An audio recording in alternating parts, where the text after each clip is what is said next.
আলোচ্য বিষয় 2024 সালের প্রথম শ্রেণীর প্রথম পর্যায়ক্রমিক মূল্যায়নের অল সাবজেক্ট প্রশ্ন এবং তার উত্তর। তোমাদের প্রথম পর্যায়ক্রমিক মূল্যায়ন বা ফার্স্ট ইউনিট টেস্টের পূর্ণমান থাকবে 10 এবং এর জন্য তোমরা সময় হবে 20 মিনিট। এই পরীক্ষায় তোমাদের মোট 4টে সাবজেক্টের পরীক্ষা হবে: সংযোগ স্থাপন, সমন্বয় সাধন, সমস্যা সমাধানের সক্ষমতা এবং শারীরিক ও মানসিক সমন্বয় সাধন। এই 4টি সাবজেক্টের পরীক্ষা হবে। তোমরা এই ভিডিওতে 4টি সাবজেক্টের প্রশ্ন এবং উত্তর ঠিক কেমন আসতে পারে বা হতে পারে সেই সম্বন্ধে একটা ধারণা পেতে পারো। তো দেখে নাও, তোমাদের যেহেতু এটা প্রথম পরীক্ষা, তোমাদের প্রথমে তোমরা এরকম একটা প্রশ্ন পাবে। সেই প্রশ্নে দেখো এখানে তোমাদের বিদ্যালয়ের নাম আছে। তোমরা নিশ্চয়ই তোমাদের বিদ্যালয়ের নাম প্রত্যেকে জানো, সেই বিদ্যালয়ের নামটা এখানে লিখে দেবে। এরপরে তোমাদের নাম থাকবে, তোমাদের মাস্টারমশাই বা দিদিমণিরা বুঝিয়ে দেবেন যে কোথায় কোথায় কী লিখতে হবে, সেখানে তোমাদের নাম লিখবে। এছাড়া তোমাদের যে বিভাগ এবং তোমাদের রোল নাম্বারটা এখানে তোমরা লিখবে। লেখার পরে তোমাদের দেখো প্রথমে কি প্রশ্ন আছে। প্রথমে তোমাদের যে প্রশ্নটা আছে, রং এর নাম দেখে পাশের বক্সে রং করো। দেখো এখানে অনেক কটা রঙের নাম আছে, সেগুলো দেখে এই যে বক্সগুলো দেখতে পাচ্ছ, এই বক্সে তোমাদেরকে রং করতে হবে। দেখো প্রথমে কি আছে, লাল। তাহলে আমরা লাল রং করব। দেখো এখান থেকে আমরা একটু রেড নিয়ে নিচ্ছি তোমাদের দেখানোর জন্য। সেই রেডটা অর্থাৎ লাল আমরা এখানে করব। কীভাবে করব, দেখো লাল রংটা ভালো করে আমরা নিব, না বেরাই, সুন্দর করে নিয়ে এখানে করব।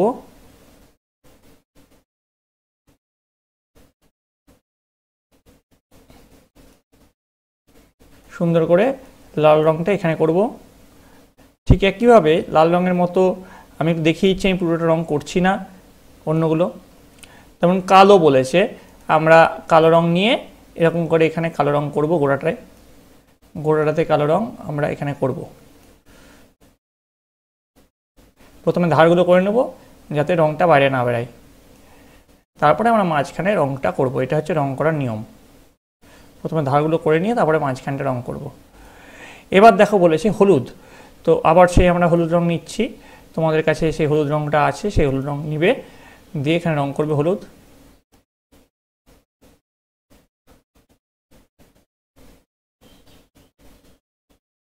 তোমরা সুন্দর করে রং করবে।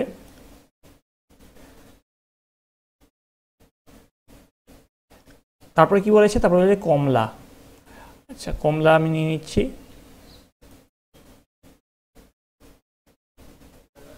সুন্দর করে রং করবে, আমি দেখালাম না তোমাদের রং করে করাটা, ঠিক আছে। এবার দেখো বলেছে, পরেরটা চলে আসছি। পরেরটা যেটা বলেছে শূন্যস্থান পূরণ করো। কি বলেছে, এখানে দেখো ঝুড়িতে কিছু শব্দ আছে তোমাদের। হাউস মানে হচ্ছে বাড়ি। তারপরে দেখো লেখা আছে আমব্রেলা। আমব্রেলা মানে হচ্ছে ছাতা। এরপরে আছে CLOUD, ক্লাউড মানে হচ্ছে মেঘ। তারপরে আছে STAR, স্টার মানে হচ্ছে তারা। দেখো এই যে ক্লাউড মানে মেঘ থেকে দেখো বৃষ্টি পড়ছে, তোমরা সেটাই কিন্তু এখানে লিখলাম ক্লাউড, CLOUD, ক্লাউড। তারপরে দেখো এটা ছাতা, আমব্রেলা, লিখে এলাম UMBRELLA, আমব্রেলা। তারপরে দেখো এটা কি হচ্ছে, এটা হচ্ছে তারা ইংরেজি আমরা জানি স্টার, তো এই যে স্টার লেখাটা আমরা এখানে বসিয়ে দিলাম STAR, স্টার। এরপরে দেখো বাড়ি ইংরেজি হচ্ছে হাউস, তো হাউস লেখাটা আমরা এখানে বসিয়ে দিলাম HOUSE, হাউস। তাহলে বুঝতে পারলে এরকম যদি তোমাদের আসে তোমরা এইভাবে করতে হবে। তারপরে দেখো যোগ করো বলেছে, 8 যোগ 7। তো কীভাবে করবো, দেখো 8-এর জন্য আমরা 8খান দাগ কেটে নেবো। 1 2 3 4 5 6 7 8। তারপর নিচে বলেছে 7, তাহলে 7খান দাগ কাটবো। 1 2 3 4 5 6 7। দেখো মোট কটা দাগ হচ্ছে, 1 2 3 4 5 6 7 8 9 10 11 12 13 14 15। 15খান দাগ হচ্ছে, তাহলে উত্তর হচ্ছে 15। তোমাদের বিয়োগও আসতে পারে। যোগ মানে হচ্ছে মোট আর বিয়োগ মানে হচ্ছে বাদ দেওয়া। 6 যোগ 6 একইভাবে 6টা দাগ উপরে, 1 2 3 4 5 6।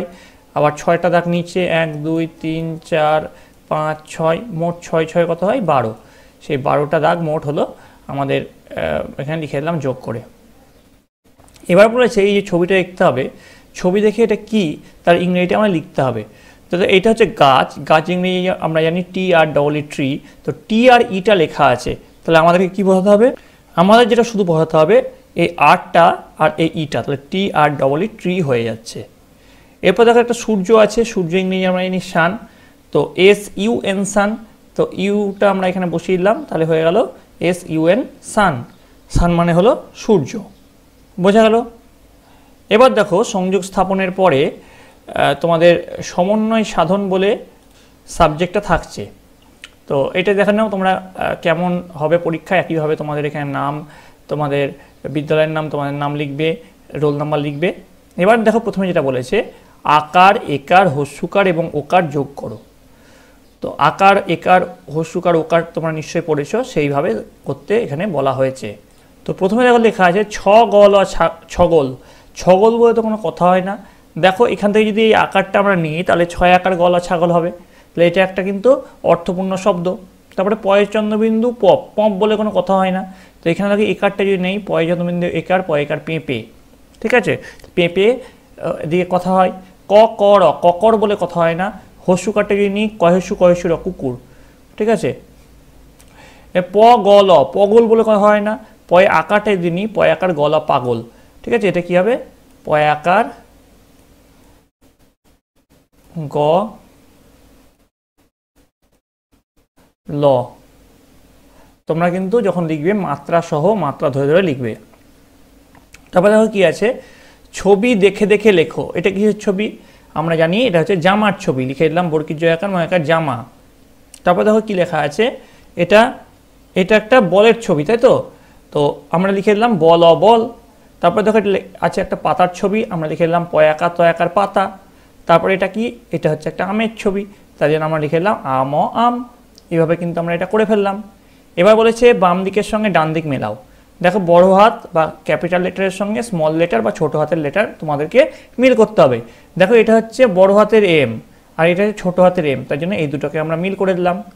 এটা দেখো বড় হাতের ওয়াই, এটা হচ্ছে ছোট হাতের ওয়াই, তাই জন্য এই দুটোকে মিল করে দিলাম।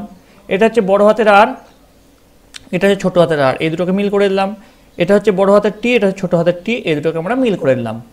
এইভাবে আমরা বাঁ দিকের সঙ্গে ডান দিক মিলিয়ে ফেললাম। এবার বলেছে দেখো গুণে লেখো।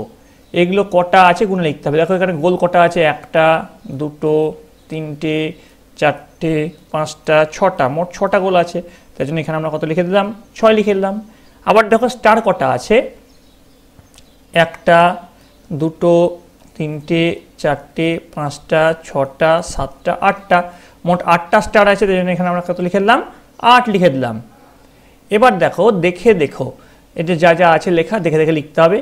র বয়সী রবি, তাহলে র বয়সী রবি লিখে দিলাম। ক বয়সী কবি, ক বয়সী কবি লিখে দিলাম। ছ বয়সী ছবি, ছ বয়সী ছবি দেখে দেখে লিখে দিলাম। তোমাদের যে হুবহু এইরকমই প্রশ্ন আসবে তেমন কোনো মানে নেই, তোমাদের এই টাইপের প্রশ্ন আসতে পারে, তোমাদের একটা জাস্ট ধারণা দেওয়ার জন্য এই প্রশ্নটা না নিয়ে আসা হলো। এবার দেখো পরের যে পরীক্ষা থাকছে সেই পরীক্ষার নাম হচ্ছে সমস্যা সমাধানের সক্ষমতা। একইভাবে এখানেও তোমাদের 10 নম্বরের প্রশ্ন থাকছে এবং সময় পাচ্ছ তোমরা 20 মিনিট। প্রথমে তোমাদের স্কুলের নাম লিখবে, তারপরে তোমাদের নাম, রোল নাম্বার যেমন যেমন তোমাদের ওখানে থাকবে সেই অনুযায়ী তোমরা লেখার চেষ্টা করবে। তারপরে দেখো কি আছে, প্রথম যে প্রশ্ন সেখানে কি বলেছে, বড়োর পাশে রাইট চিহ্ন এবং ছোটোর পাশে দুটো রাইট দিতে বলেছে। বড়োর পাশে একটা রাইট, ছোটোর পাশে দুটো রাইট। তো দেখো এই দুটো ছবির মধ্যে বড় হচ্ছে এটা, তার জন্য এখানে একটা রাইট দেব, এবং ছোট হচ্ছে এটা, তার জন্য এখানে দুটো রাইট দেব।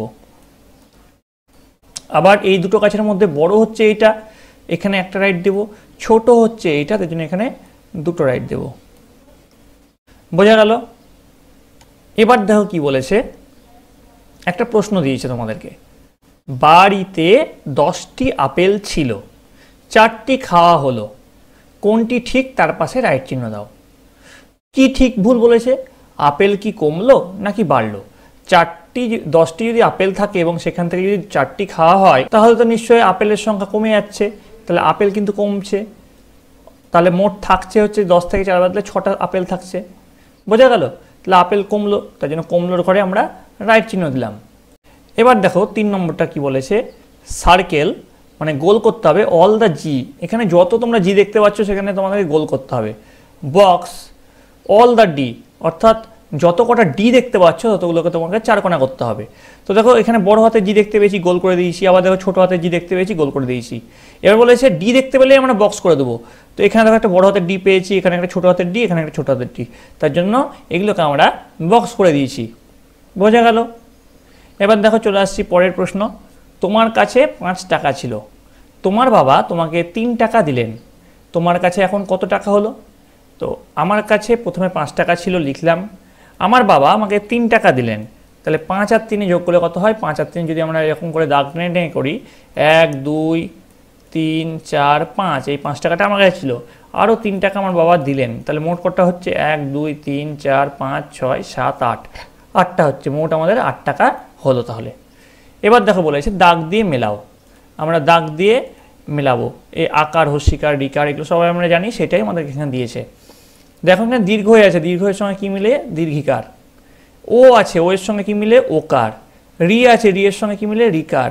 হস্য আছে, হস্যের সঙ্গে কী মিলে? হস্যিকার। বোঝা গেছে? এবার দেখো 6 নম্বর, ছোট থেকে বড় ও বড় থেকে ছোট সাজাও। 5 8 2 6 এরকম 4টে সংখ্যা দেওয়া আছে। তো ছোট থেকে বড় মানে আগে ছোট দিয়ে আস্তে আস্তে কী হবে? বড়। আবার বড় থেকে ছোট মানে আগে হচ্ছে বড়, তারপরে আস্তে আস্তে হবে ছোট। তো এর মধ্যে ছোট সংখ্যা কোনটা? এটা। তো 2, তারপরে ছোট সংখ্যা কোনটা? 5 5, তারপরে ছোট 6 6, তারপরে সবচেয়ে বড় হচ্ছে 8, তাহলে 2 5 6 8। এবার বলছে বড় থেকে ছোট, প্রথমে সবচেয়ে বড় কোনটা? 8, তারপর 8-এর থেকে সব ছোট একটু ছোট 6, তার থেকে একটু ছোট 5, তার থেকে একটু ছোট 2। তাহলে এইভাবে আমরা ছোট থেকে বড় এবং বড় থেকে ছোট সাজিয়ে ফেললাম। বোঝা গেল? তো এবার তোমাদের সব 3টে সাবজেক্ট হলো। এবার তোমাদের যেটা থাকছে সেটা হচ্ছে শারীরিক ও মানসিক সমন্বয় সাধন। এটা হলেই কিন্তু তোমাদের 4টে সাবজেক্ট। শারীরিক ও মানসিক সমন্বয় সক্ষমতা, অর্থাৎ তোমাদের দেখো এই যে এই ছবিটা দেখতে পাচ্ছ, একটা সুন্দর তরমুজের ছবি আছে। তোমরা সুন্দর করে তরমুজের রংটা করবে, ভালো করে তরমুজের যা কালার হয় সেই অনুযায়ী কালার দেবে, এবং লক্ষ্য করবে আগে এই বর্ডারগুলো দেওয়ার চেষ্টা করবে, কালার করার চেষ্টা করবে, যাতে এই দাগের বাইরে রং যাতে না বেরায়, এরকম ভাবে রংটা করবে।